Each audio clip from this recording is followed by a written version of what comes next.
మంది నాయకులు మన రాష్ట్రంలో చాలా ముఖ్యమైన నాయకులు, రాష్ట్రం కోసం ఎంతో కష్టపడి పనిచేసినటువంటి వ్యక్తులు కొంతమంది స్వర్గస్థులయ్యారు. వారికి సభాముఖంగా సంతాపం చెప్పాల్సిన అవసరం మనకు ఎంత ఉంది, గౌరవించాల్సిన అవసరం ఉంది. దాంట్లో ముఖ్యంగా గుడ్డన్న గారి లోక్నాథ్ గారు వారు అందరికీ తెలిసిన వ్యక్తి, రాష్ట్రంలో అందరికీ తెలిసిన వ్యక్తే. 1952 సంవత్సరంలో ఏప్రిల్ 12వ తేదీన కర్నూలు జిల్లా ఆలూరు మండలం మొలగపల్లి గ్రామంలో జన్మించారు. ఆయన 3 కుమారులు, 1 కుమార్తె. గుడ్డన్న గారు లోక్నాథ్ గారు 1989 నుంచి 1994 సంవత్సరాల కాలంలో ఆలూరు శాసనసభ నియోజకవర్గం నుంచి ప్రాతినిధ్యం వహించారు. తిరుమల తిరుపతి దేవస్థానం బోర్డు సభ్యులుగా కూడా పనిచేశారు. ఎమ్మెల్యేగా పనిచేసిన ఆయనకు మీరందరూ చెప్పాల్సిన విషయం ఏంటంటే, ఇతను ఎమ్మెల్యేగా పనిచేసినప్పటికీ సొంత ఇల్లు కూడా లేదు. ఆయన నిజాయితీకి నిదర్శనంగా మనందరూ కూడా భావించవలసిన అవసరం ఉంది. ఆయన 2025వ సంవత్సరంలో ఏప్రిల్ 15వ తేదీన మరణించడం జరిగింది. అదేవిధంగా శ్రీ సుఖవాసి పాలకొండ రాయుడు గారు అందరికీ పరిచయం ఉన్న వ్యక్తి. అప్పుడు మాతోటి కూడా అందరూ కలిసి పనిచేసిన రోజులు కూడా మాకు తెలుసు. ఫరూక్ గారు మేము అందరూ పనిచేసాం. వారు 1946వ సంవత్సరం జూలై 3వ తేదీన అన్నమయ్య జిల్లా రాయచోటి గ్రామంలో జన్మించారు. ఆయనకి 2 కుమారులు, 1 కుమార్తె. శ్రీ పాలకొండ రాయుడు గారు 1978లో కడప జిల్లా రాయచోటి శాసనసభ నియోజకవర్గం నుంచి ఎమ్మెల్యేగా గెలుపొందారు. 1983లో రెండోసారి, అంటే ఎన్టీ రామారావు గారు టైంలో రెండోసారి రాయచోటి శాసనసభ నియోజకవర్గం నుంచి స్వతంత్ర అభ్యర్థిగా గెలిచారు, ఇండిపెండెంట్గా. 1984లో రాజంపేట లోక్సభ నియోజకవర్గం నుంచి సభ్యుడిగా విజయం సాధించారు. 1999 2004లో రాయచోటి నియోజకవర్గం నుంచి ఎమ్మెల్యేగా గెలుపొందారు.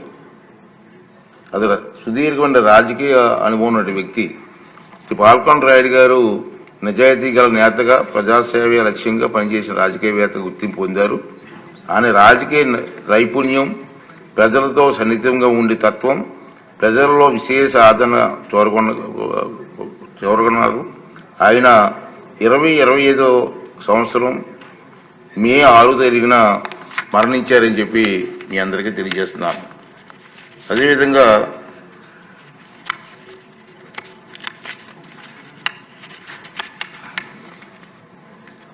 పల్లా సింహాచలం గారు విశాఖపట్నం జిల్లా మీ అందరికీ తెలిసిన వ్యక్తి, మంచి పేరు ఉన్నటువంటి వ్యక్తి.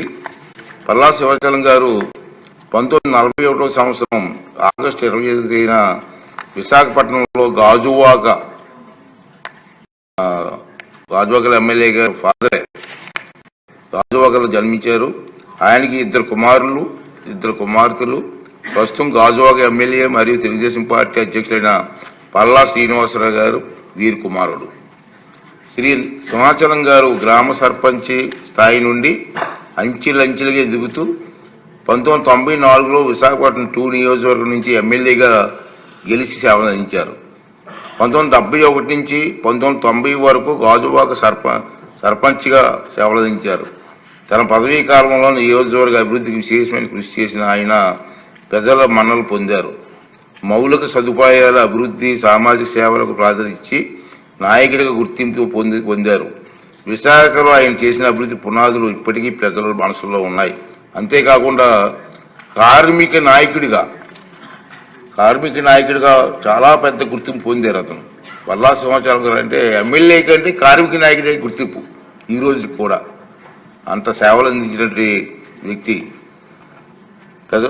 ఆయన 2025 సంవత్సరం మొన్ననే జూన్ 7వ తేదీన స్వర్గస్థులయ్యారని చెప్పి తమకు మనం చేస్తున్నాం.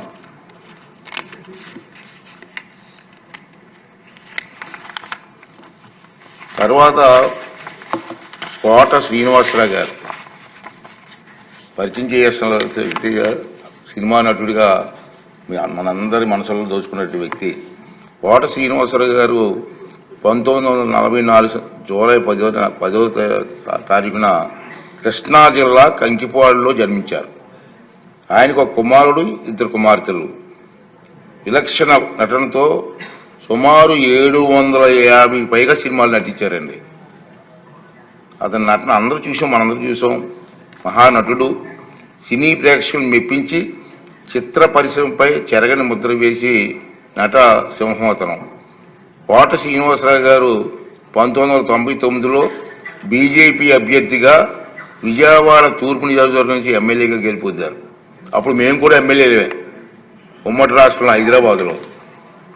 అతనితో కూర్చుంటే, అసెంబ్లీ కూర్చుంటే చాలా జోక్స్, ఏ సమస్య అయినా నవ్వుతూ సరదాగా ప్రజలకు అద్దుకునే విధంగా సరదాగా మాట్లాడేటువంటి మనస్తత్వం ఉన్న వ్యక్తి. అటువంటి వ్యక్తితో మేము అందరూ కలిసి పనిచేసిన సందర్భాలు ఉన్నాయి. ఆయన మొన్న ఈ మధ్యనే 2025వ సంవత్సరం జూలై 13వ తేదీన మరణించిన సంగతి మనందరికీ తెలుసు. చాలామంది అభిమానులు ఆ రోజు ఎంతో బాధపడే సంగతి కూడా మనం చూసాం.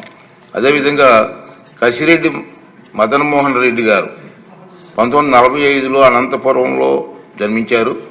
ఆయన 2 కుమారులు. కసిరెడ్డి మదన్మోహన్ రెడ్డి గారు 1989 ఎన్నికల్లో కాంగ్రెస్ అభ్యర్థిగా రాజంపేట నియోజకవర్గం నుంచి ఎమ్మెల్యేగా గెలుపొందారు. మీ అందరికీ తెలిసిన విషయం. కసిరెడ్డి మదన్మోహన్ రెడ్డి గారు వృత్తిపరంగా వైద్యులు, డాక్టర్గా పనిచేశారు. పేద ప్రజలకు ఉచితంగా వైద్యించారు. ఆయన 2025వ సంవత్సరం ఆగస్టు 11వ తేదీన స్వర్గస్థులయ్యారు. అదేవిధంగా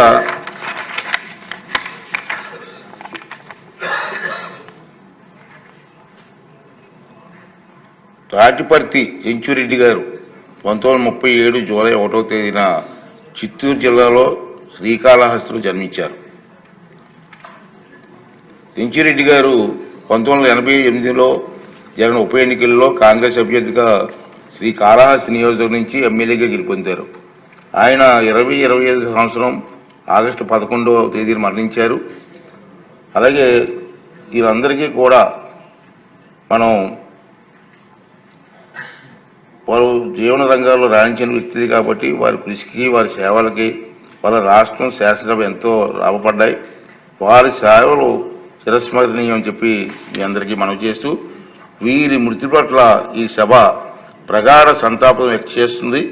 ఈ సభ తరపున, మన ప్రజల తరపున వారి కుటుంబ సభ్యులకు, బంధువులకు, అనునాయులకు అందరికీ ప్రగాఢ సానుభూతి తెలియజేస్తున్నాను. వారి మృతికి గౌరవ సూచకంగా 2 నిమిషాలు మౌనంగా పాటించవలసిందిగా మీ అందరినీ కోరుకుంటున్నాను.